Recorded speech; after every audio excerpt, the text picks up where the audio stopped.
Ok, creo que ya. Hola compañeros, buenas tardes. Esta es La Iguana en su Piedra, es nuestro programa 41. Justamente pues, hace una semana que cumplimos el año de estar transmitiendo aquí con ustedes. Agradecemos de antemano, antes que cualquier otra cosa, a Radio AMLO, el que nos pueda estar dando este espacio para que nosotros, semana con semana, pues estemos aquí a las 5 de la tarde con ustedes, presentando algún análisis de alguno de los temas con respecto pues, a lo que acontece ahorita en la cuarta transformación. Y bueno, yo les recordamos que nosotros somos compañeros militantes del movimiento estudiantil Espartaco de la Universidad Autónoma de Puebla. Yo soy Carlos Araico y mi compañera Brenda Cabello. Yo soy estudiante de la Facultad de Economía y mi compañera Brenda es maestrante de Ciencias Políticas. Bueno, el día de hoy el tema a discutir tendremos, les quiero adelantar que también tendremos un invitado ahorita en este programa. Será un programa a manera de entrevista también, un poco. Y el tema a analizar, pues será la cuestión de cómo es la vida allá en el Valle de San Quintín, un, este, un poblado allá en el norte del país, específicamente en Baja California, y pues también cómo son las condiciones de explotación de los jornaleros que laboran allá, ¿no? Estas personas que emigran de todas las partes del territorio nacional para llegar justamente al Valle de San Quintín, pues cosechan muchos alimentos, muchos productos, hortalizas, frutos rojos, legumbres, que son exportados, no solamente dentro aquí, no solamente son vendidos aquí dentro del mercado nacional, sino que también son exportados a a los supermercados de Europa e incluso también de Estados Unidos, ¿no?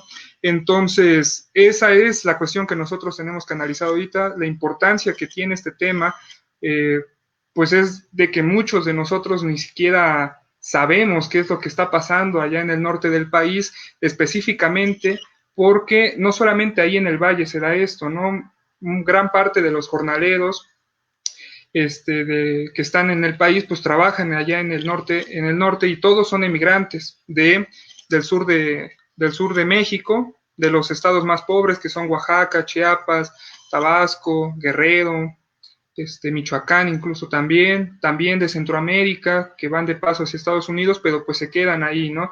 Mucha de esta gente es convencida de trabajar en el Valle de San Quintín porque les presentan un paraíso laboral, un lugar en donde podrán tener un trabajo, donde podrán mejorar sus condiciones de vida, pero al final de cuentas esto es un engaño, ¿no?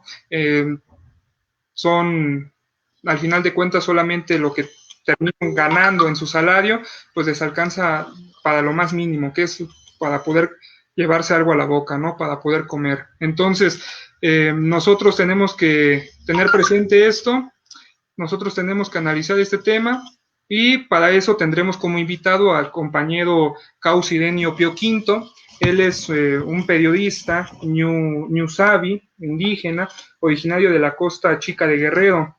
Fue reportero del periódico El Sur de Acapulco y La Jornada Guerrero. También es locutor del programa bilingüe Taji Sabi, que significa voz de lluvia, en radio y televisión de Guerrero y Radio Universidad Autónoma de Guerrero en lengua Tujunsabi, que es la lengua de la comunidad de donde él viene.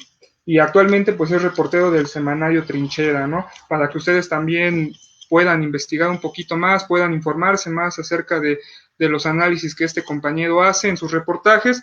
Y bueno, estamos a la espera de que se pueda conectar con nosotros para iniciar la entrevista de todo lo que él tiene que compartirnos con respecto a las condiciones de explotación que sufren los jornaleros del Valle de San Quintín. No sé, Brenda, tú qué puedas decirnos al respecto en lo que llega el compañero, algo que quisieras comentar al respecto también. Gracias. Gracias, Araiko. Y pues muy buenas tardes a todos los que nos escuchan. Nos están escuchando 44 personas en Facebook y un gran saludo también a los que nos escuchan también a través de radioamlo.org. Como ya mencionó Araiko, hoy estará con nosotros el compañero periodista Causirenio, platicando, discutiendo, analizando las condiciones de explotación en las que trabajan los jornaleros. Es muy importante la investigación que él hace, pues se infiltra como jornalero en los valles de San Quintín y conoce de primera mano cuáles son las condiciones de vida de estas personas que trabajan muchas veces por 75 pesos, 100 pesos, 150 pesos al día.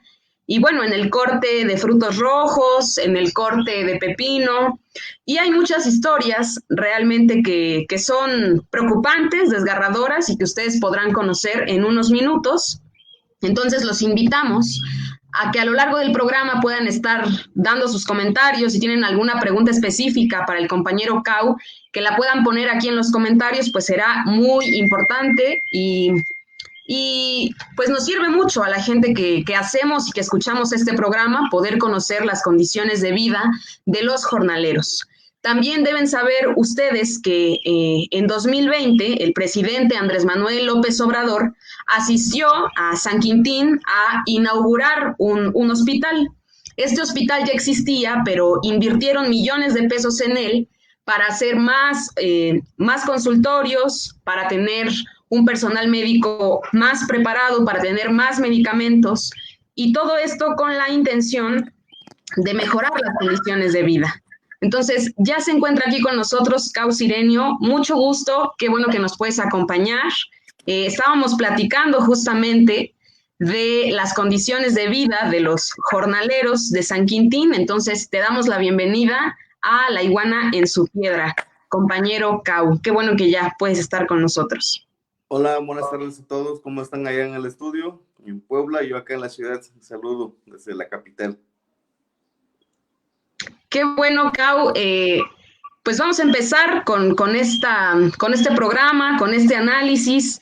Le decíamos a la audiencia que tu investigación es muy importante porque tienes la información de primera mano, ya que estuviste viviendo las condiciones que viven los jornaleros durante un tiempo y bueno, documentando toda la explotación que ellos viven. Entonces, es muy importante para nosotros que puedas estar hoy y quisiéramos empezar preguntándote de dónde vienen estos jornaleros, de qué parte del país vienen y cuál es la causa de que salgan de sus comunidades de origen hacia los valles de San Quintín.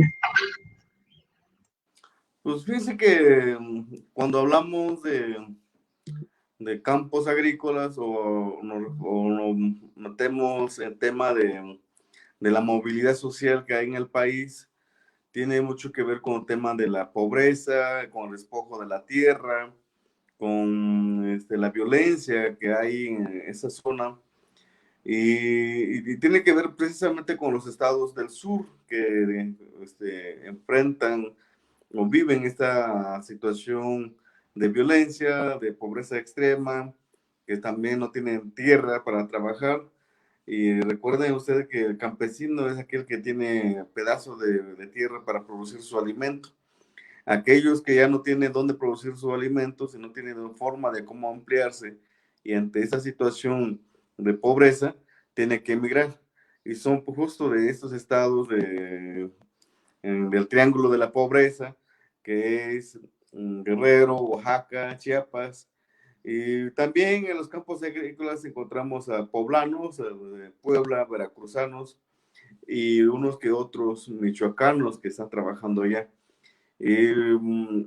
Trabajando con ellos, visitando a la comunidad de origen, pues lo que se puede constatar de que son personas que en su comunidad de origen pues viven en una situación de pobreza, una violencia económica, de que el Estado durante muchos años creó esas condiciones con el Tratado de Libre Comercio, generó toda una estrategia para que los campesinos se desplazaran de sus comunidades de origen.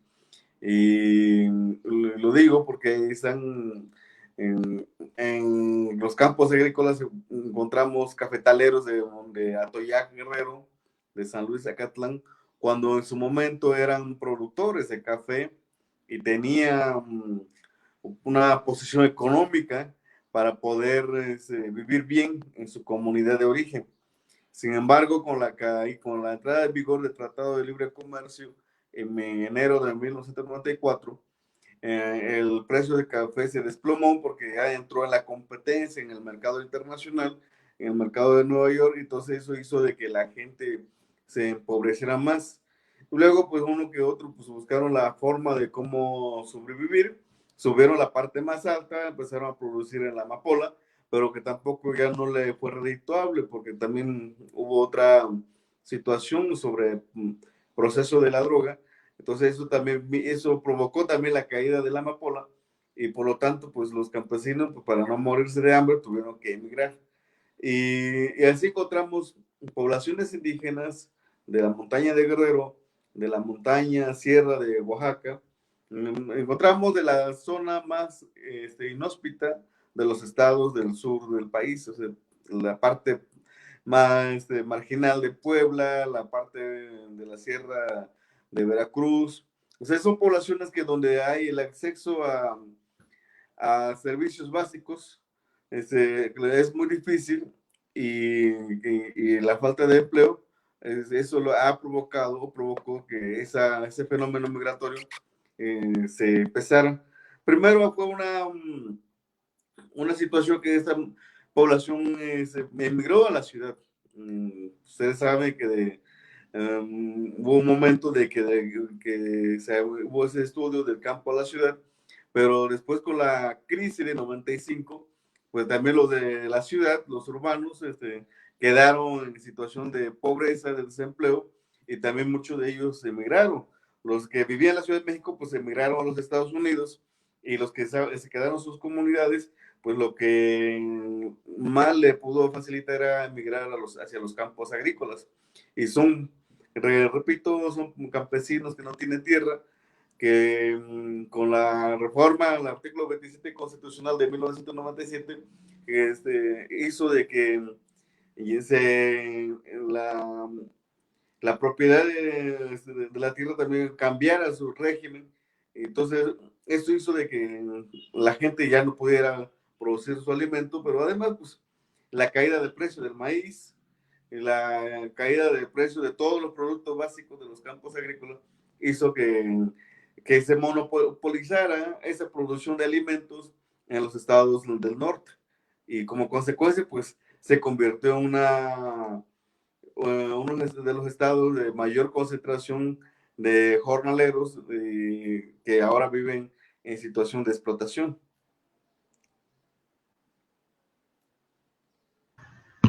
Sí, Cau, bueno, un gusto en saludarte, qué bueno que estés aquí con nosotros. Ya decías tú que, bueno, para ponerle un poquito de fecha a todo esto, se da como que se recrudecen las condiciones, ¿no?, de los campesinos del sur del país a través de las políticas que se fueron implementando en los 80s, 90s, ¿no?, el mismo Tratado de Libre Comercio, los mismos gobiernos de Salinas y Cedillo, pues no ayudaron mucho, es más, impulsaron que los campos fuesen entregados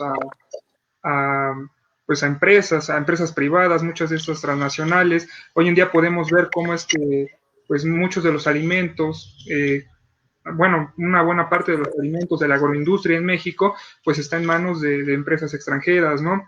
De cierta forma, los campesinos poco a poco fueron perdiendo todas estas tierras, ¿no? Se las quitaron, arrebataron, con la justificación también de que incluso algunos se las habrán vendido o comprado. Y bueno, todo esto hace que estos campesinos, como dices, ¿no?, vayan a un lugar, el Valle de San Quintín, ahí en Baja California, donde se da la agricultura, pues se nutre de la migración, ¿no? De una migración masiva de campesinos e indígenas de la parte del centro y sur de México. Y en tus artículos mencionas que a estos campesinos, a estos indígenas, les dicen que San Quintín es como un paraíso laboral, ¿no? Es un lugar donde van a poder mejorar sus condiciones de vida, que ahí van a poder, pues, tener un mayor sustento, ¿no? Pero podemos ver en lo que tú retratas, en todas estas notas, en la investigación que tú haces, que al final de cuentas, para lo que les alcanza solamente y ya de una forma muy precaria también es para comer, ¿no? Entonces, la siguiente pregunta que yo quisiera hacerte es, ¿a quiénes contratan como jornaleros allá en San Quintín? Ya sabemos que son, en su mayoría campesinos e indígenas, pero, bajo qué criterios, qué es lo que estos empresarios que están ahí, que se reparten, las cientos de hectáreas que hay ahí en el valle, bajo qué criterios o cómo es que, bajo qué criterios piden contratar a un jornalero, ¿no? ¿Qué tipo de condiciones tiene que cubrir una persona para que entre a trabajar ahí en San Quintín, ¿no? Porque pues les hacen preguntas, ¿no? Les piden algunos papeles que al final de cuentas solamente son para aparentar que están en un seguro social, pero pero que al final de cuentas no cuentan con él. Entonces, esa sería mi pregunta. No sé, ¿cómo veas? Pues el asunto de contrato, que eso lo podemos encontrar todo lo que era antes el municipio de Ensenada, porque ahora pues ya hace unos meses, el Congreso de Baja California aprobó la creación del municipio de San Quintín. Entonces ahora pues el estado de Baja California ya tiene sus 6 municipios. Y uno de los municipios que se crea, pues a pesar que está en una situación de superior en cuestión de manejo de tecnología en el mundo, en la producción de alimentos agrícolas, primario, pero resulta que el municipio también se crea en una situación de pobreza extrema, ¿no? La mayor parte de San Quintín, lo que ahora es el municipio de San Quintín, pues no tiene infraestructura básica, no tienen centro de salud, no tienen guarderías para los hijos de las jornaleras, no tienen nada. Entonces, pues eso hace de que las y los jornaleros pues tienen que empezar a buscar la forma de cómo conseguir trabajo, porque si no trabajas, no comes en San Quintín, por lo mismo de que la comida es bastante caro, con lo que se gana un día no alcanza para alimentarse bien. Entonces, hay 2 modelos de trabajo. Hay unas empresas que contratan de manera temporal a los jornaleros que dura la cosecha, como es el pepino, el tomate, la calabaza y el col de Bruselas, que son los de mayor producción para exportación. Entonces, los contratan por 6 meses. Y esos 6 meses, pues, le pide cierto requisito, que es copia de credencial de lector, su acta de nacimiento, CUR, aunque realmente, pues, ese documento, pues, no sirve para nada, no tiene ninguna repercusión. No porque ya te contrataron, ya estás trabajando, ya te inscribieron al Seguro Social. No es cierto. Estuve trabajando 15 días como jornalero y me llegó el descuento de mi cheque, pero nunca vi de que se hubiera dado de alta en el Seguro Social como trabajador, ¿no? Entonces, pues, una forma de hacer creer que a los jornaleros que van a trabajar y que van a tener seguridad social. Eso es por un lado. Hay otro concepto que le llaman saliendo y pagando. En saliendo y pagando, pues como ya le decía, que de la falta de empleo, porque también hay un momento que se vuelve crítico, cuando termina la cosecha de la fresa, de arándano, entonces ya no es, prácticamente la mayoría de los jornaleros descansan, no hay trabajo. Entonces, pues ahí es donde empieza a aplicarse lo de saliendo y pagando, que te prometen de que vas a trabajar por un día por 200 pesos, pero resulta que ya estando en los surcos ya no cumple la expectativa, porque luego pues hay que ir a cortar pepino, y si estás en el corte del pepino, pues el surco que te toca cortar no te alcanza para llenar los botes que se requiere para que cumpla la jornada. Entonces, pues terminan ganando de 200 pesos, ya te están pagando 120, 130 pesos.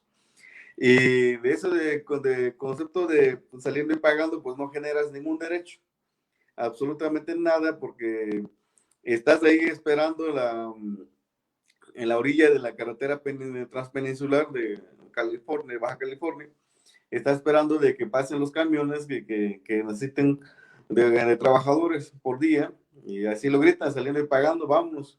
Y empieza la oferta y la demanda, ¿no? Del salario. Pues, a las 5 de la mañana, pues van, hay una tasa del salario que va de 200 pesos, y así están.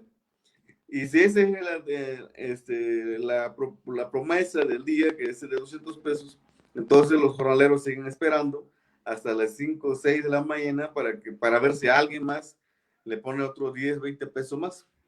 Y a veces pues ocurre todo lo contrario, que a las 7 de la mañana pues ya de 200 pesos ya no, en lugar de que suba a 250, ya es 150, 140. Entonces a los jornaleros pues ya no le queda otra que trabajar, porque pues, hay que pagar la comida.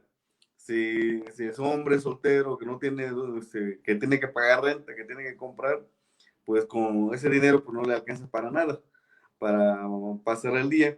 Entonces, esta situación de pobreza, de explotación, ha permitido de que las empresas no cambien, se mantengan esa condición de no mejorar la situación de los jornaleros, porque no hay una organización fuerte que apoye o que acompañe a los trabajadores del campo.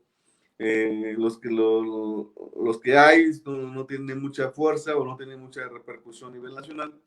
Entonces, pues hay un estado de defensión de los jornaleros, porque también, por otro lado, pues no hay condición de que hay con posibilidades de que se organicen. Después de trabajar todo el día, nadie tiene ganas de regresar y leer y decir, ahora vamos a crear un sindicato que nos defienda, porque si no salimos de eso. Pues no hay esas condiciones. Por eso hay ese abuso de las empresas, ¿no? Y vergonzosamente son empresas que están ligados al gobierno del PRI, que durante muchos años, durante 30 años, estuvieron ligados al PAN, ¿no? El dueño de Rancho Los Pinos fue secretario de Desarrollo Agropecuario en el gobierno de Osuna Millán, en Baja California. Entonces, pues hay un control político que permite de que esa explotación sea avalada por el propio Estado. Sí, pues justamente estuvimos revisando, leyendo un poco de tus investigaciones en donde retratas cómo es un día de trabajo de los jornaleros de San Quintín. Ahora has mencionado cómo los contratan, por medio de cuáles mecanismos, que no hay brotes de organización, pero te queremos preguntar, Cau, ¿cómo es un día de un jornalero de San Quintín? ¿A qué hora se levanta? ¿Qué hace? Todas esas cuestiones, y también invitar a la audiencia a que si tienen alguna pregunta, pues puedan escribirla en los comentarios. Entonces, ¿qué piensas, Cau, de esto? Pues un día común para un jornalero es levantarse a las 3 de la mañana. Muchas veces pues la que se lleva el doble trabajo es la mujer, porque tiene que levantarse a esa hora, preparar la comida, el alimento que va a llevar para el campo, para ella, para su esposo, si tiene hijos, para los hijos y para ella. Y además, si tienen niños más pequeños, pues buscar la casa donde dejarlos para que ellos, toda la familia puedan ir a trabajar. Porque la misma condición de pobreza, de que el dinero que gana uno no alcance para los demás, así que todos se ven obligados a trabajar conforme va cumpliendo mayoría de edad, y se va insertando en los campos. Y ya cuando están ahí, pues enfrentan esa situación de que no hay como, por ejemplo, las guarderías las abren hasta las 8 de la mañana, y las mujeres tienen que ir a trabajar a a las 5 de la mañana. Entonces, si va a buscar un espacio de salir y pagando, tiene que estar formada a las 5 de la mañana ahí en la carretera, esperando que pase el camión y los camiones y que ofrezca una mejor paga para ir a trabajar.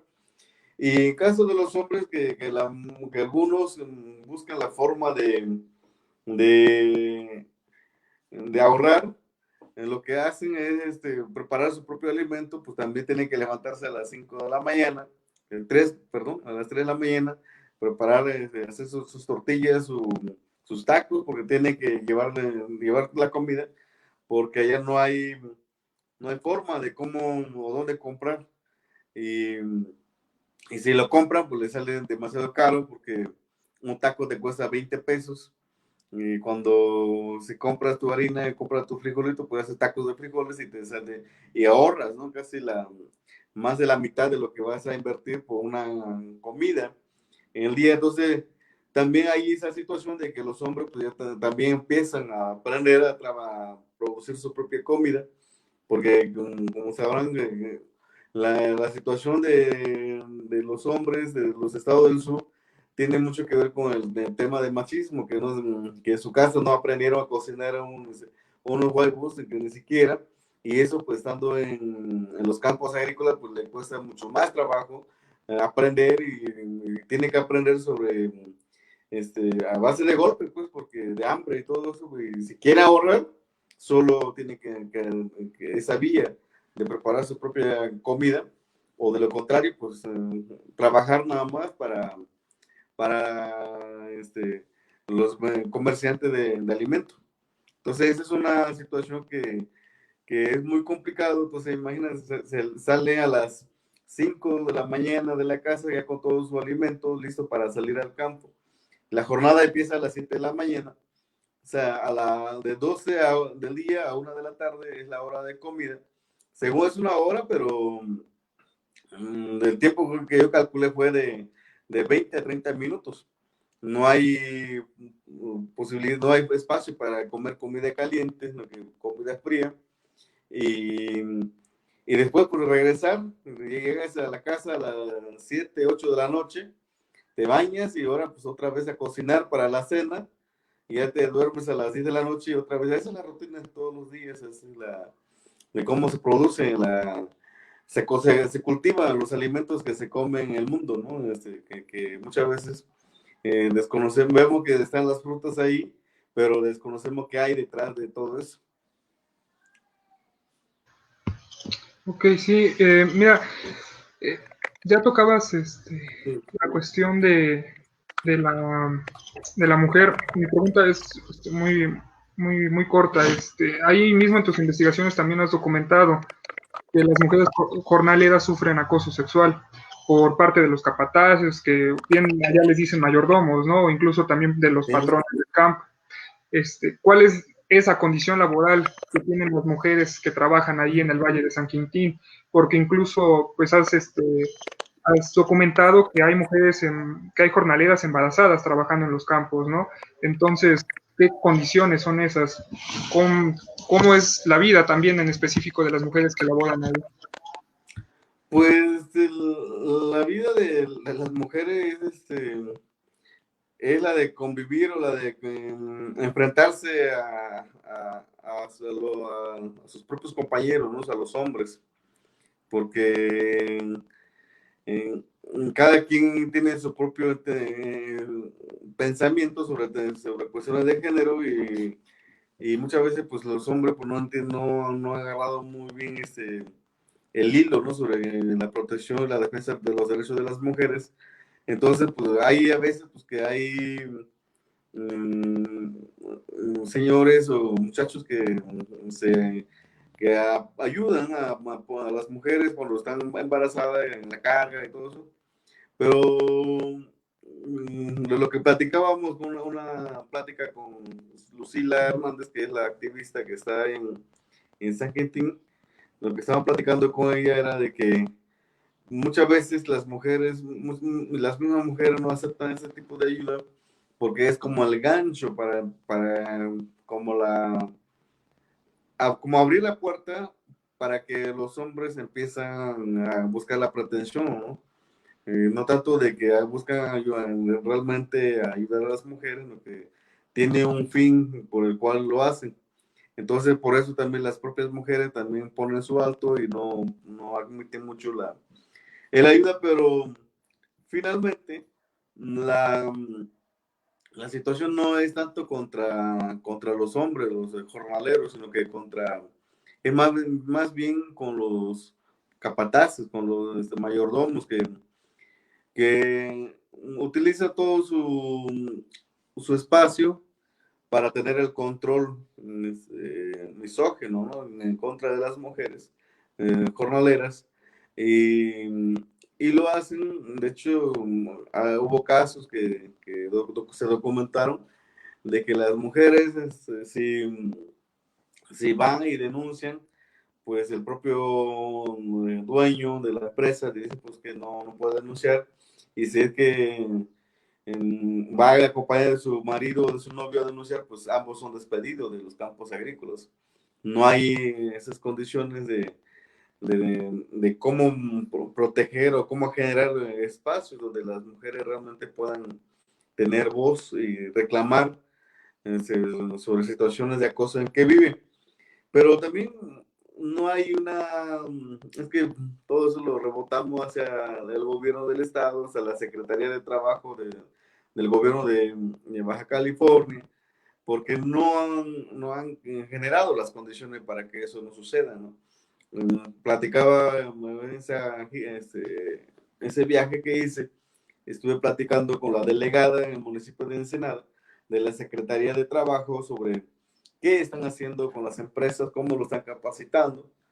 Y me dicen, no, pues que tenemos capacitación y todos están recibiendo cursos y pláticas y que nosotros creemos que todo va bien. Entonces le digo, mira, yo tengo ese trabajo, tengo estos datos, esta información, y no es lo que usted me dice. Entonces ya como muy indignada y me dice, oye, pero tú a ti ¿qué te autorizó a entrar en mi taller? Porque yo estoy trabajando en un taller sobre empoderamiento de las mujeres. Le digo, precisamente porque necesitamos saber cómo está trabajando el gobierno del estado de Baja California sobre el tema de promoción y difusión de los derechos de las mujeres en los campos agrícolas. ¿Cómo le están haciendo ustedes para el tema de guardería? Para tema de acosos en los campos agrícolas, cómo le están haciendo para tema de las mujeres que recién se aliviaron, que recién tuvieron un bebé, cómo le están haciendo a esa mujer que tiene que trabajar a fuerzas y no tiene ese compañero que le ayude, tiene que trabajar para poder comer con sus hijos. Y porque hay casos donde regresando con esos viajes encontramos de que había familia entera que no tenía que comer y tenían que salir a mendigar la comida porque la mujer está enferma o el marido está enfermo o los hijos. Entonces hay una situación hasta de hambruma, ¿no? Pero por todo se da eso porque no hay condiciones, no hay una estrategia del gobierno estatal, municipal, estatal y federal para contener esa situación de abuso, ¿no? que está pasando con los jornaleros. Gracias, Cau, por responder esta pregunta. Igualmente agradecemos a los que están comentando, nos están haciendo varias preguntas. Ahorita daremos un espacio para contestarlas. Y bueno, la siguiente pregunta va en torno al salario de los jornaleros. ¿Cuánto gana un jornalero y en qué se gasta su dinero? Leímos también en tus investigaciones que existen comedores en donde la comida es muy cara o que incluso hay tiendas que funcionan como tiendas de raya donde también los artículos son caros y endeudan a los jornaleros. Entonces, aquí el compañero Isaías González en los comentarios pregunta si hay un criterio de pago diferenciado entre las mujeres, los niños, si trabajan niños o si trabajan personas de la tercera edad. Entonces, ¿qué nos puedes decir de esto? Es otro, cuando el movimiento de los jornaleros que se desató el 17 de marzo de 2015, se planteó de que los trabajadores que un incremento salarial de 300 pesos, porque le estaban pagando en ese entonces 120 pesos al día, que es la jornada de... Cuando hice el trabajo hubo cambio, porque ya hubo un incremento salarial, se supo, ¿no? Después de la mesa de trabajo que se instaló con el gobierno municipal, estatal y federal, y el Poder Legislativo federal, estuvieron en esa mesa de trabajo y acordaron de que, bueno, las empresas ofreció de un incremento de 120 pesos a 150 pesos para, para que el trabajador cumpliera la jornada era 45 botes, llenar 45 botes de pepino o 35 botes de tomate. Ese era el criterio que tenía Rancho Los Pinos, que es uno de los ranchos más explotadores que hay en el valle. Y en el tema de las fresas, era, creo que era, si mal no recuerdo, era de 6 pesos por caja, de 6 a 10 pesos la caja de fresa. Pero una caja que contiene 12 basquetes, son cajitas. Entonces, ahí es donde empezó el debate, porque cuando empezamos a analizar qué estaba pasando, entonces ya por ejemplo, en el Rancho de los Pinos, una vez que llenabas se suponía que al completar la jornada, que es de 45 botes de pepino y 35 de tomate, ya con el incremento salarial, pues ahora resulta de que hay que llenar 60 botes de pepino y 50 botes de tomate. Pasó a ser como la regla de la jornada.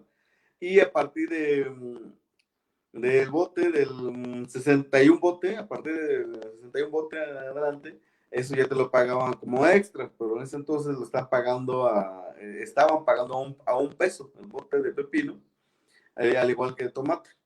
Entonces, si uno es muy ágil, a las 10, 11 de la mañana ya completó su jornal de 60 botes y a partir de ahí podía empezar a cortar ya como extra y tenía que ser muy ágil para poder cortar 100, 200 botes más arriba de lo que es la jornada.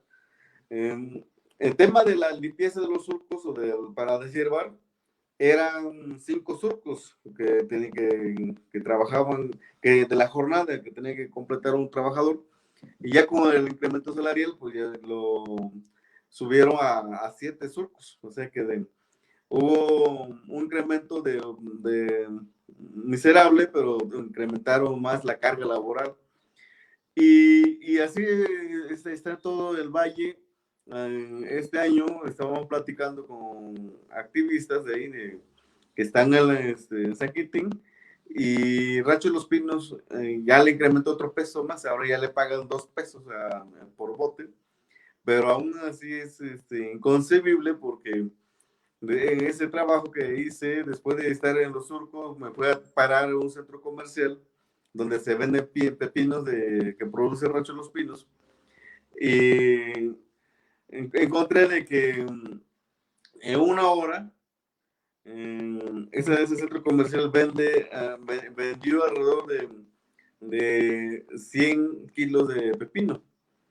Entonces, si vas haciendo cuentas, pues, por más que digan que pueden pagar 5 pesos más, aún así el incremento es miserable, es ofensivo para los trabajadores, porque la ganancia que obtiene en, en la venta de su producto en el mercado es sumamente alta. Por ejemplo, el caso de la fresa. Ahora pagan 20 pesos la caja de la fresa, que le subieron a 5 años, ha habido un incremento de 10 pesos de la caja, pero una caja que contiene 10 basquetes, 12 basquetes, si tú vas al mercado, en esos centros comerciales donde venden la fresa, donde venden la mora o blueberry, vas a encontrar que una caja de fresa de primera calidad, porque la fresa de San Quintín está considerada como producto de orgánico. En el mercado de Estados Unidos donde se exporta el berries, es un basquet, lo están vendiendo de 4 a 7 dólares, un basquet. Entonces, hacemos la cuenta, un cálculo, si el basquet está a 5 dólares y cada caja contiene 12, son 60 dólares. Lo que se obtiene de una caja ya en el mercado. Pero para producir, para cortar una caja, pagan $1. Entonces, aún así es inconcebible lo que están pagando. Y entonces ahí es donde habría que empezar a trabajar las organizaciones sociales, grupos universitarios, intelectuales, campesinos, para empujar el cambio de salario, mejorar las condiciones laborales de los trabajadores del campo, porque finalmente, sin los jornaleros no tendríamos productos en el mercado y tendríamos que regresar a producir nuestra comida, ¿no? Entonces lo que tendríamos que hacer es generar un movimiento que tenga que ver desde la conciencia de que tenemos que ir buscando la forma de cómo eliminar la explotación en los campos agrícolas. Sí, sí, de acuerdo, porque, bueno, esta agroindustria que hay allí, pues es una agroindustria de exportación, pero que concentra pues, grandísimas ganancias, ¿no? Todo esto también, pues gracias a los probables salarios que tienen ahí mismo los jornaleros, ¿no? Entonces, ahí también tú dices, ¿no? Que son como 200 kilómetros que, que conforma todo el Valle de San Quintín. Todo eso está repartido en tan solo 10 agroempresarios, ¿no? Que explotan como Sí. a 1,000 a 80,000 jornaleros, ¿no?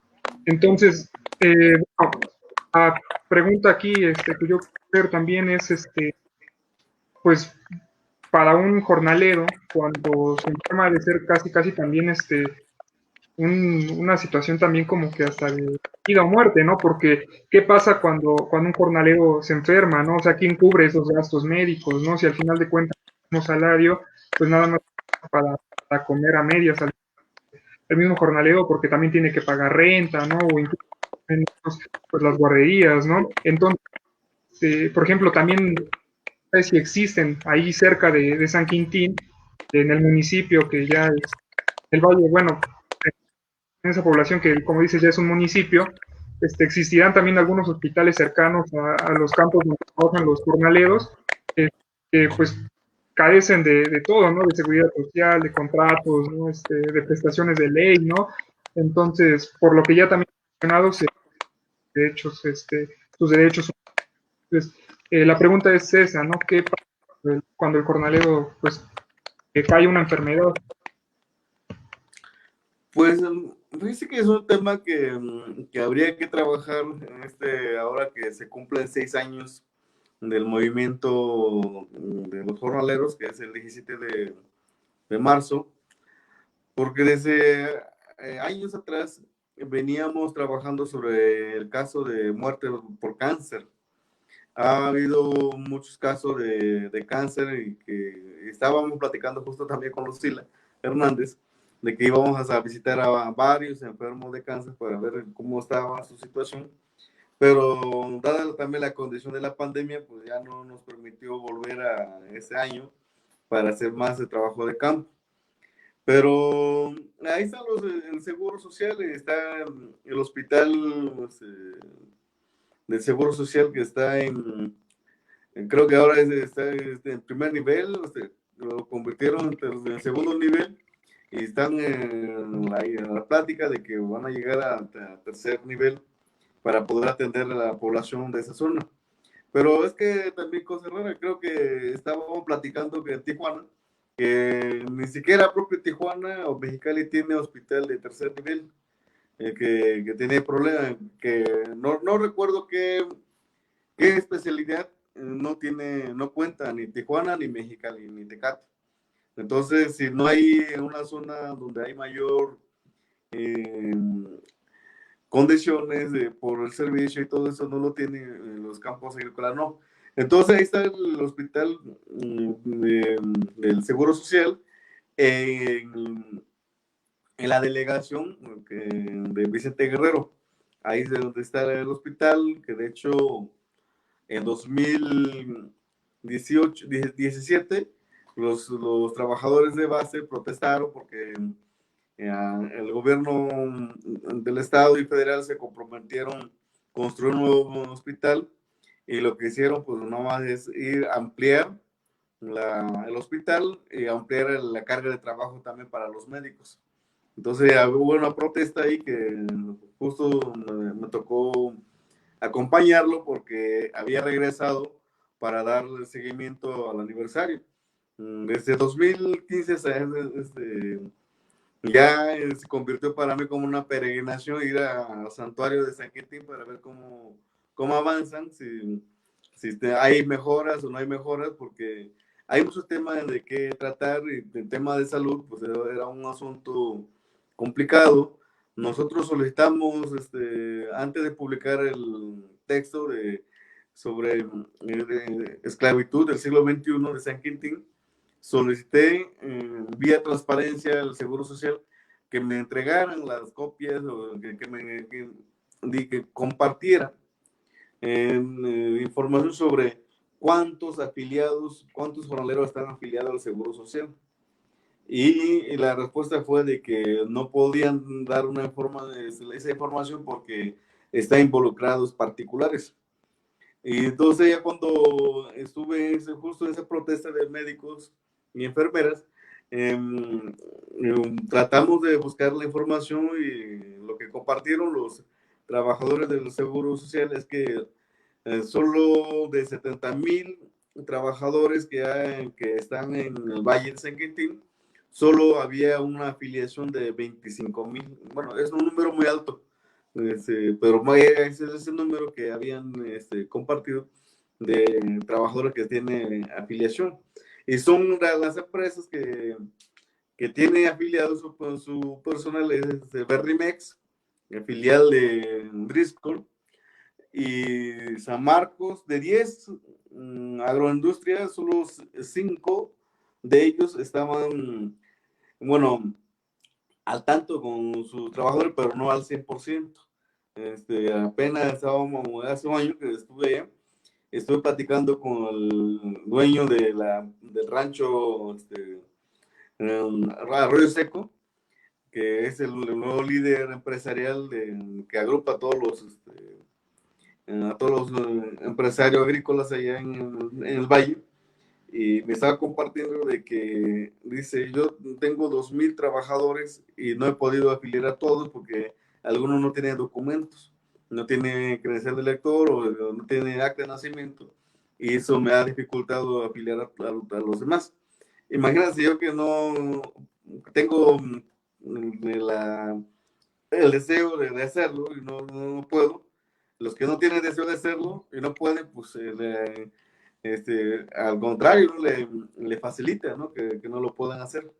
Entonces, esa es una de la situación y que tiene que ver con que los gobiernos locales, tanto el gobierno de Guerrero, los gobiernos de Guerrero, Oaxaca, Chiapas, Puebla y Veracruz, tendrían que empezar a trabajar de manera coordinada con el gobierno de Baja California, sobre todo con los municipios que tienen mayor número de población en el municipio de San Quintín, para que empiecen a trabajar con el Consejo Municipal, que es el ayuntamiento instituyente, para empezar a trabajar y documentar cuántos jornaleros realmente se encuentran en ese lugar, en esos campos que no tienen documentos, y que sea de manera institucional, que se le tramita su acta de nacimiento, su credencial de elector, que se le brinde todo el apoyo necesario para que puedan afiliarlo al IMSS, porque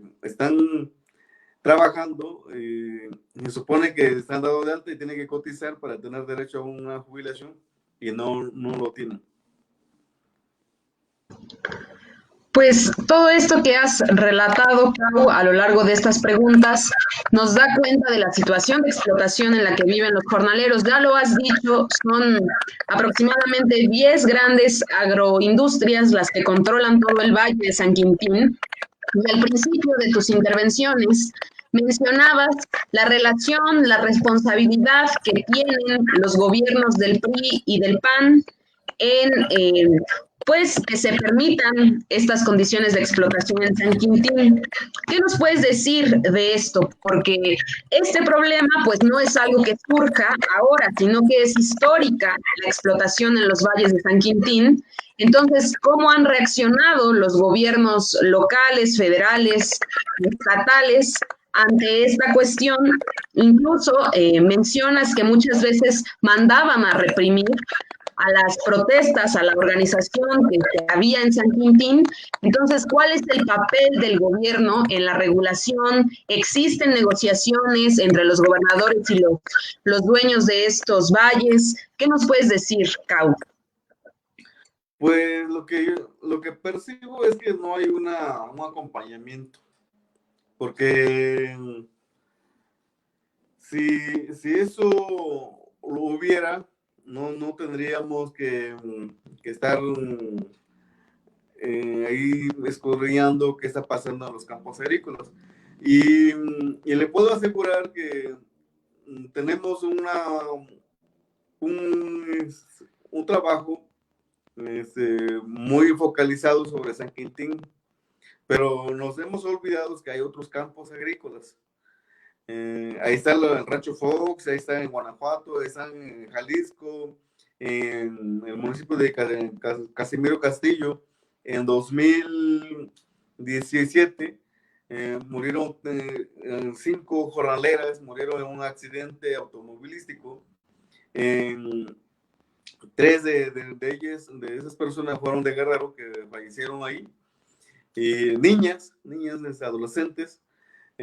Está el caso de Sonora, que hace un año estuve en Sonora, también tratando de documentar, que tampoco no se le está dando seguimiento, y el gobierno pues como que dice, es que vamos a atender los de San Quintín, porque ellos pusieron el tema de la explotación en el debate a nivel nacional e internacional, y por eso todo el mundo volteó a verlos, y los periodistas y todo, hubo muchos periodistas que fueron a hacer turismo revolucionario en San Quintín, porque ahí estaba el movimiento.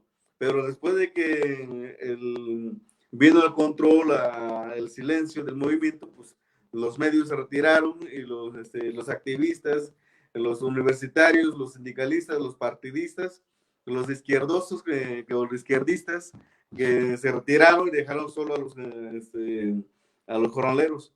Entonces hubo una pequeña presión, pero todas esas personas que salieron a gritar en nombre de San Quintín ahora ocupan cargos públicos, y eso, y mientras el movimiento está ahí, ¿no? Está parado, porque además ahí se demuestra de que no es cierto de eso de que dice que hay que tomar el poder para que desde el poder construyamos el cambio. Y ahora se demuestra que no es cierto, porque muchas personas que estuvieron en San Quintín, que estuvieron en ese movimiento, ahora son diputados federales, son senadores, y no han dicho hasta ahora de que hay que incrementar el salario de los jornaleros, ni siquiera ha mencionado lo que hay que hacer, pero sí están esperando que llegue el 17 de marzo para volver a salir y ver qué proponer, ¿no? Pero sí hay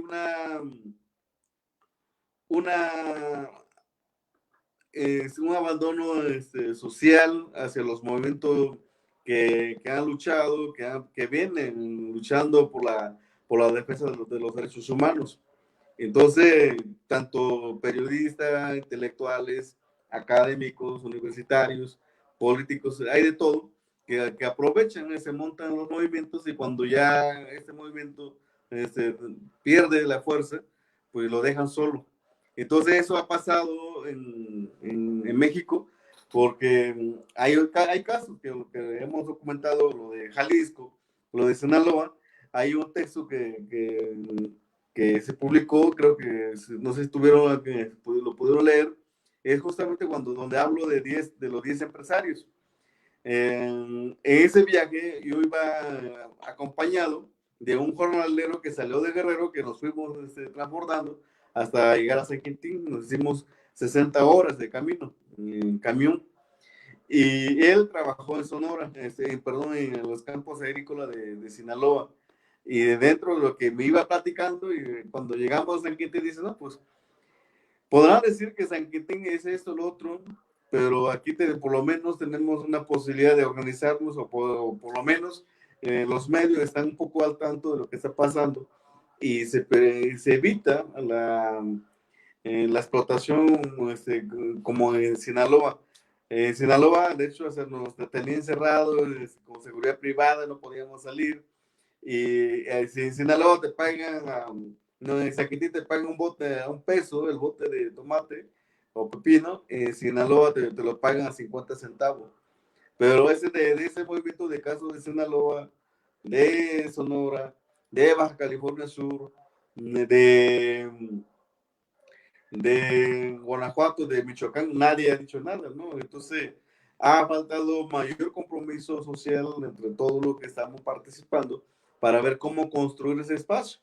Porque, bueno, dicen, bueno, eso era el PRI y el PAN, y ahora, ¿qué vamos a hacer? Baja California lleva 2 años gobernado por Morena, y Morena tiene el Congreso. Lo único que se avanzó fue la creación del municipio de San Quintín, pero ¿qué hicieron para mejorar la condición de vida de los jornaleros? ¿Qué propuesta de ley hubo en el Congreso de Baja California para decir que si con lo que estaba antes estábamos peor, ahora con lo que estamos ahora, qué estamos haciendo para que eso se haga? Entonces hay una crítica que se plantea, porque es visible el abandono de los activistas, y porque es necesario también recalcarlo, porque van a cumplir 6 años y aún no han podido alcanzar el salario de $300 que plantearon hace 6 años en el movimiento de 2017. Entonces, algo está mal, y que nosotros como responsables de todo lo que yo en mi papel como periodista, creo que algo estoy haciendo mal, que estas cosas también no avancen, ¿no? Porque deberíamos estar otra vez en San Quintín escribiendo, documentando qué está pasando, porque hay casos que no se han podido documentar porque se requiere de más tiempo y se requiere también de mayor capacidad económica para documentar esa situación, pero sí tenemos tarea pendiente sobre el tema de San Quintín, y sobre todo de todos los jornaleros agrícolas, porque hace 4 años publicamos un texto, un reportaje sobre Rancho Fox, y hasta ahorita pues nadie dice nada sobre Rancho Fox, ¿no? Y eso también, que es un personaje muy cuestionable. Pero bueno, lo digo todo porque la situación de los jornaleros no es solo San Quintín, que es a partir de Michoacán hacia el norte. Hay cosas que tenemos que ponerle mayor atención.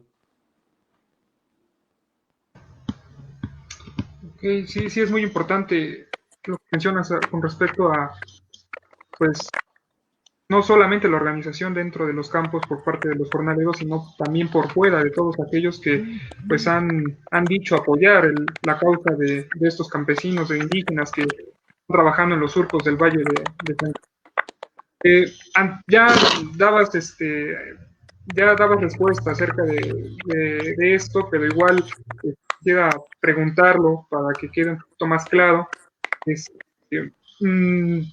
Con respecto a estos 2 años de gobierno, igual que tiene López Obrador en la presidencia, mi pregunta es qué cambios o si ha habido algún cambio en la explotación hacia los jornaleros del Valle de San Quintín a partir de la llegada de López Obrador a la presidencia, y por qué, ¿no? También saberlo.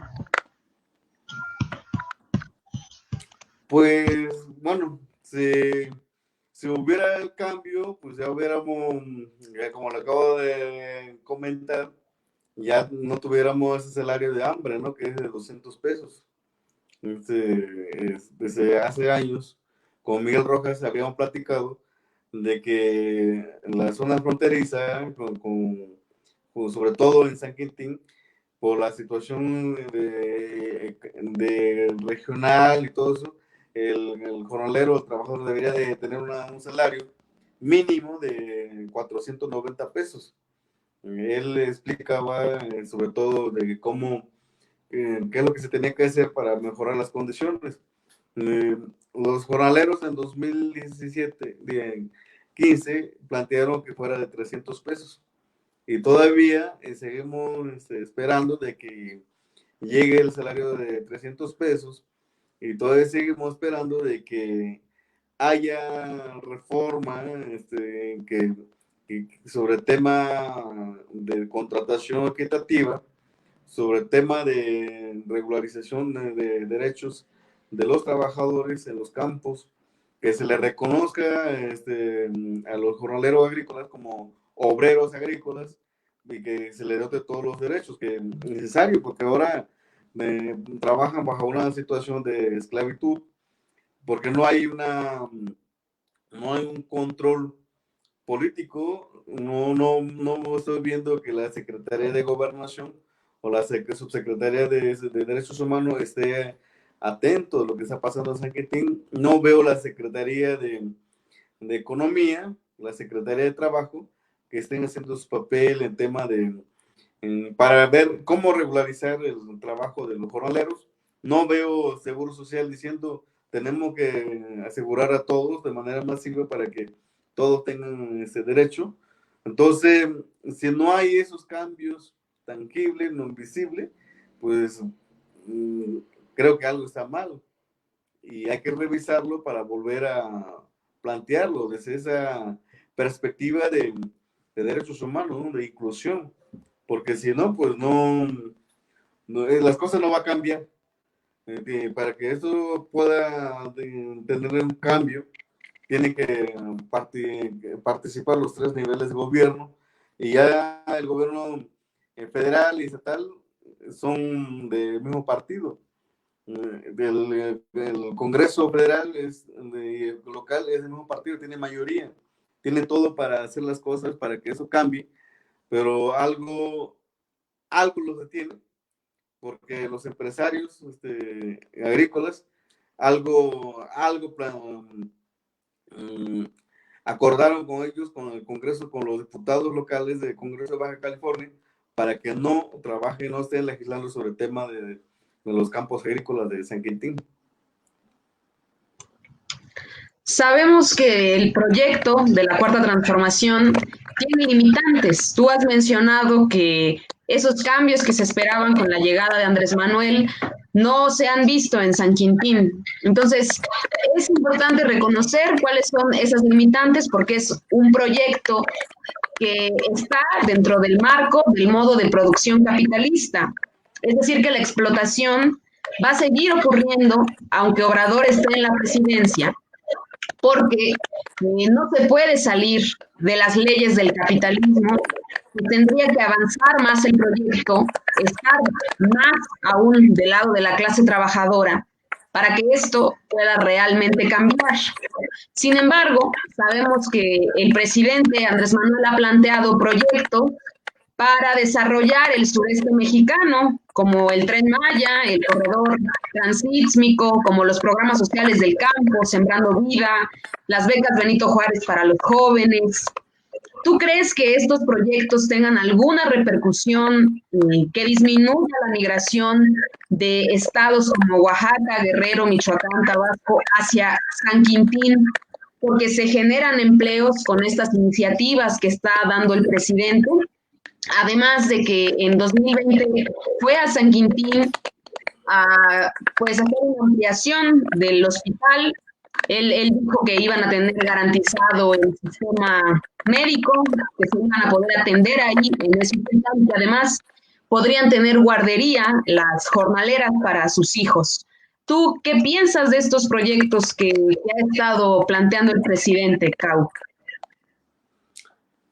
Mira, no quiero ser pesimista, pero hay cosas que mi lógica no cuadra, o tal vez será porque que quiero que las cosas sean de otra forma.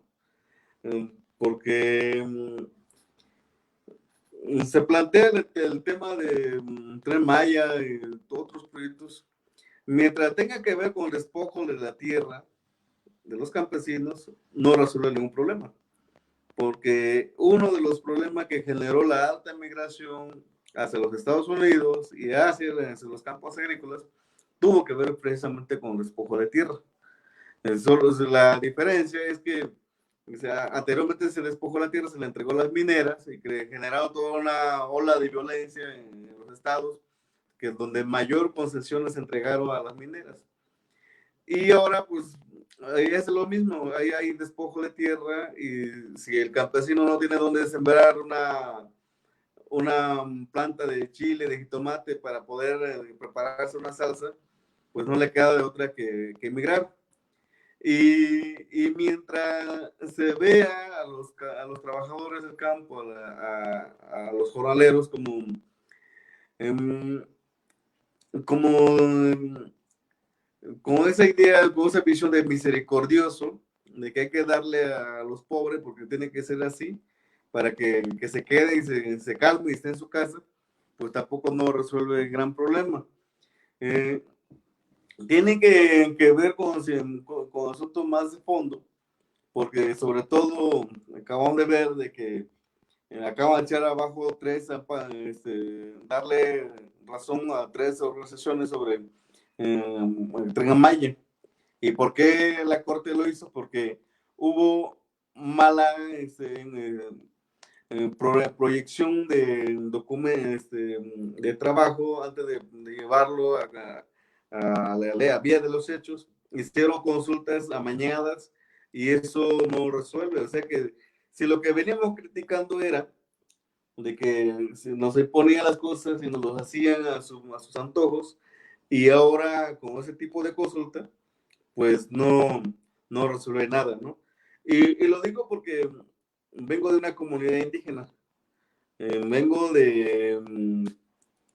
hablo una lengua materna y conozco la situación de inmigración, y yo como indígena, a mí, si tiene que ver un asunto que tiene que ver con mi comunidad, que me lo pregunten a mí en mi pueblo, en mi asamblea, no a nivel nacional, no en las ciudades. La gente que vive en la ciudad no sabe cómo vivimos nosotros en las comunidades. Y, y los que viven en la ciudad, los citadinos, desconocen completamente cuáles son nuestras necesidades como comunidades y como personas, y qué es lo que queremos, ¿no? Tal vez muchas veces decíamos, que no queremos que nos tumbe esos cerros, porque ahí pasa, hay vida, hay árboles, hay todo eso, queremos que se conserve. Entonces lo que se busca es que a los pueblos indígenas no lo vean como objeto de atención, como niños. Yo, bueno, yo hablo en calidad de indígena, en calidad de persona, ya no como en calidad de reportero, porque esa situación, tarde o temprano lo tengo que decir, porque no comparto la idea, porque se cree que resolviendo esa situación los indígenas no van a emigrar. A la migración se va a mandar que querramos o no, porque es una situación, una condición humana. La migración es una condición humana y la gente me emigra. Yo soy uno de los migrantes, yo vivo en la Ciudad de México, no estoy en mi comunidad, pero tengo esa relación comunitaria. Entonces, aquí lo que se tiene que hacer no es generar las condiciones para retener a la gente en sus comunidades. Lo que tiene que hacer es generar las políticas públicas y generar legislaciones para que las personas puedan moverse en cualquier lugar donde quieran estar, pero sin que lo vean con rechazo, sin que lo vean con indiferencia y sin que se les explote, ¿no? Como el caso de los campos agrícolas. Que si los de Oaxaca, de Guerrero, quieran irse a San Quintín, a Baja California Sur, a Sonora, a Sinaloa, pues que vayan, pero que el lugar donde ellos vayan, lleguen, haya condición este, para que ellos puedan desarrollarse como culturalmente, como comunidad. Entonces, esa es la vía, ¿no? Porque finalmente con el Tren Maya, pues los únicos que van a terminar beneficiándose son los empresarios, no los indígenas. Y que digan que con ese proyecto resuelve la vida de los indígenas, no es cierto. Los indígenas no tienen capacidad económica para invertir y ser parte de la inversión empresarial, porque van a terminar como pasa con los Tarahumara en Chihuahua, que nomás lo ocupan para vender artesanías en la calle y que digan que ahí se respetan los derechos de los pueblos indígenas, pero nada más lo quieren para eso, no lo quieren para como sujeto de derecho. Sí, bueno, hay algo muy importante que también mencionas, que yo quisiera reiterar, es que el problema con respecto a las comunidades también, o bueno, el por qué está la situación como para el grado en el que se tenga que migrar, pues por la cuestión de la misma propiedad, ¿no?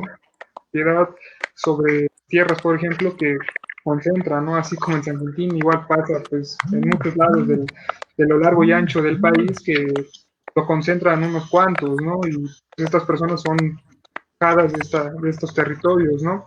Entonces, bueno, yo también ya mi última pregunta, quisiera, quisiera preguntarte, eh, ¿qué debe hacer la gente que está, o sea, eh, para que se pueda apoyar, para que pueda gestionarse de mejor forma, ¿no? La gente que, pues, conforme a este movimiento, como lo son los mismos porteros, los indígenas, tú ya mencionabas los reporteros, ¿no? Activistas que también están ahí dentro, ¿qué es lo que se tiene que hacer para que esto no se pueda seguir avanzando? Asimismo, pues también los compañeros aquí en la transmisión, el compañero Jorge Álvarez, pues pregunta también cuáles son tus investigaciones más recientes y también dónde podemos seguir informándonos acerca de los artículos, de los reportajes que tú haces.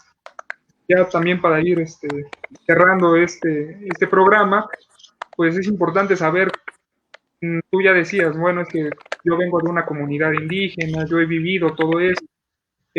Quisiera que pudieses detallarnos más cuál fue tu motivación para que tú hicieras este tipo de investigación como lo fue los aleros de San Quintín. Pues la misma condición de ser indígena, porque antes de ser periodista soy persona, y antes de ser una persona vengo de una comunidad indígena, soy hijo de campesinos de indígenas que durante muchos años vivieron ese tipo de explotación. Claro, mis papás no fueron jornaleros, pero el simple hecho de vivir una violencia económica en que su comunidad no haya agua potable, no haya educación, no haya centro de salud, no haya carretera, es una violencia económica, una violencia social que vivían ellos por el simple hecho de ser indígena. Entonces, si en mi condición de que puedo escribir y puedo contar la historia, pues entonces voy a contar la historia de los que están ahí, tratar de conocer cómo viven y qué están haciendo para cambiar la condición de vida en que están. Porque hay casos de que siempre hemos cuestionado, ¿no? Lo que le acabo de decir, ¿no? Muchas veces los que quieren escribir sobre los pueblos indígenas son los que viven en la ciudad. Van a los pueblos, a las comunidades, platican con dos o tres líderes indígenas y regresan y escriben historias, ¿no? Pero realmente no tienen mucha certeza de lo que escriben porque puede que en esa comunidad donde llegaron, con las personas con que llegaron, ese pueblo no tengan una buena relación comunitaria porque los pueblos indígenas también vivimos una situación de violencia intercomunitaria. Entonces, entonces llegan y entonces ya tienen la historia de una persona, tienen una sola narrativa, cuando lo que habría que buscar es la narrativa de todos, ¿no? De la opinión de los demás. Entonces, ese fue también lo que me llevó a estar en el Rancho de los Pinos, trabajar como un jornalero más para poder escuchar la historia, vivirla y poderla contar. Porque bien pude haberlo hecho en ese mes donde yo estaba en San Quintín, había periodismo, turismo revolucionario, ¿no? De los reporteros que llegaban y que a fuerza buscaban llegar a entrar a tomarse fotos y todo eso, pues y no podían y no lo conseguían. Y porque ellos iban con ese fin, ¿no? De ver a los jornaleros como la moda, ¿no? Como cliché, lo que hay que entender, que hay que contar la historia, ¿no? Porque lo que vieron como el fenómeno, pero nunca iban con esa idea de entrar y conocer qué estaba pasando desde adentro, ¿no? Porque era muy fácil llegar con los líderes. Estuve en las reuniones de cuando estaba conformando la organización, el sindicato nacional, el sindicato independiente democrático nacional de jornaleros, el SINJA. Luego hubo 3 grupos sociales que se crearon a raíz de ese movimiento. Me tocó estar en todo ese proceso, con esa reunión, pero mis textos no hablo, no tengo entrevista con ninguno de esos líderes que estaban en esa mesa de discusión, porque ellos ya eran intelectuales, ellos ya eran proletarios, ya tenían una idea de lo que es la lucha de clase, pero los jornaleros no tienen una idea de lo que es la lucha de clase. Entonces, más bien, eso fue lo que me llevó a que la historia sea de otra forma, ¿no? Desde otra perspectiva, de otra narrativa, distinta a la que se contó también muchas veces, ¿no? De que, sí, hubo mucha historia también muy bonita, de hecho, pero contada desde la casa, desde el café, desde restaurantes, donde los reporteros se reunieron con los activistas, pero no hay así como contarlo de lo que está pasando adentro de los campos agrícolas. Compañero Cau, entonces, ¿dónde podemos leer tus reportajes más recientes? ¿Dónde publicas? ¿Sigues en algún programa de radio? ¿Dónde te podemos seguir? Ahora pueden leer los trabajos de manera constante en pie de página. Ahí publico todos los días. Hay una columna que se publica en los juegos que se llama Tachisabi, que es donde hablo más que nada sobre la cosmovisión de los pueblos indígenas, del pueblo Ñusabi, mixtecos. Tachisabi está dedicado exclusivamente para contar la historia que está pasando con los pueblos indígenas. Y ya mi tema ya más de información que trabajo es sobre migración a los campos agrícolas y ahora migración a los Estados Unidos, sobre los estados de Washington, Oregon, California, Arkansas y Florida, donde hemos estado trabajando, y que de hecho encontré historia increíble, ¿no? De que cómo los mexicanos en ese país están sumamente bien organizados, con mucha fuerza, y que han logrado poner de rodilla a empresas de comida rápida, transnacional, como McDonald's, como Burger King, en Taco Bell, que lo pusieron de rodilla y lograron que se firmara un convenio precisamente ese convenio de ética para ética, patronales para apoyo a los jornaleros agrícolas. Entonces, hay un sindicato de migrantes indocumentados en Washington, que está interesantísimo. Entonces, me tocó estar con ellos para ir tejiendo esa parte de historia, ¿no? Que no se cuenta mucho, o se cuenta, pero cada quien desde su propia narrativa, ¿no? Entonces yo también quiero tener mi propia narrativa, así que también empecé por ese lado. Y ahí está en pie de página, así lo pueden buscar en pie de página. Y hoy estamos ahí leyendo el tema está ahorita en Tachi Sabi, la columna, estamos leyendo hablando sobre las mujeres indígenas que se van empoderando y hablo propiamente de mi comunidad, de cómo desde adentro, desde un pueblo pequeño, las mujeres se van empoderando y van teniendo participación importantísima dentro de la estructura comunitaria. Y entonces ahí está en ese espacio, también está el semanario Trinchera, se llama trincherapolíticaycultura.com. Ahí pueden leer también temas y así que quieren diversificar, si quieren ver sobre el tema de Guerrero, pues en Trinchera. Si quieren ver sobre el tema de migración, todo eso, en pie de página. De hecho, en estos días estuvimos trabajando una serie de entrevistas con migrantes deportados y retornados de Estados Unidos, y son historias conmovedores que muy pocas veces se cuentan, ¿no? Entonces hay una serie el texto se publicó, hay una historia general que se publicó en diciembre, a mediados de diciembre, y a partir de enero, pues estuvieron publicando 4 historias de deportados y retornados de Estados Unidos. Y es una historia muy, muy triste, muy dolorosa, porque así como le digo, que pegamos de grito lo que pasa a un lado, pero nos olvidamos de lo que pasa de otro lado. Entonces, ahí están, pueden encontrarlo en Tachis, en pie de página. Ya en radio, ya no estoy haciendo radio, desde que empecé a hacer periodismo ya de investigación, pues dejé la radio porque también requería mucho tiempo estar en la producción. Pero ahora estoy escribiendo y ahí está la historia. Pueden leerlo todos en pie de página.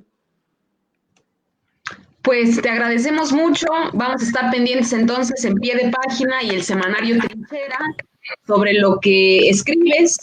Sin duda podríamos continuar analizando todos estos temas de migración, de empoderamiento de mujeres, y esperamos que puedas estar pronto nuevamente en La Iguana en su Piedra para seguir compartiendo todas tus experiencias. Agradecemos mucho tu presencia y a la gente que nos estuvo escuchando. Como decíamos al principio, es muy importante conocer lo que sucede en los valles de San Quintín y, como tú lo mencionas, con los jornaleros de todo el país. La explotación a la que están sometidos, que a pesar de la Cuarta Transformación estas condiciones no han cambiado, y entonces se tiene que seguir luchando para que las condiciones de la gente, de los trabajadores del campo, pues mejoren. Entonces, muchas gracias, Cau, por estar con nosotros y esperamos vernos muy, muy pronto. Muchas gracias a ustedes por la invitación. Ojalá que podamos coincidir alguna vez en el pueblo y seguir platicando. Hasta luego. Gracias, Cau. Un saludo a todos los compañeros. Sí.